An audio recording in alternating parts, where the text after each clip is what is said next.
دیکھیں گے ان میں دو چیزیں بڑی اہم ہیں. ایک تو قاضی صاحب کا 13 جنوری کا جو فیصلہ ہے سمبل لینے کا نشان،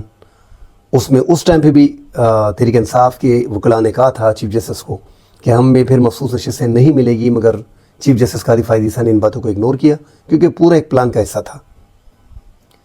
تو یہ اس پہ 8 ججز کے ریمارکس آئیں گے، 8 ججز کا تفصیلی فیصلہ آئے گا، اس میں 13 جنوری کا قاضی صاحب کے فیصلے پہ ہٹ ہوں گے.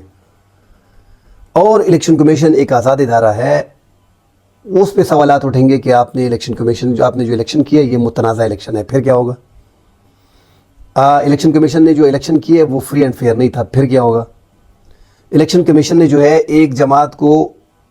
لیون پلینگ فیلڈ دی نہیں ہے، ایک سسٹم سے، پورے سسٹم سے باہر کر دیا ہے. اس لیے حکومت نے جو سیشن بھی بلائے ہیں اور جوڈیشل کمیشن کی بات ہو رہی ہے، جوڈیشل کمیشن جو یہ بولے کہ جوڈیشل پیکج کی جو بات ہو رہی ہے کہ ہم جوڈیشل پیکج لے کے آ رہے ہیں،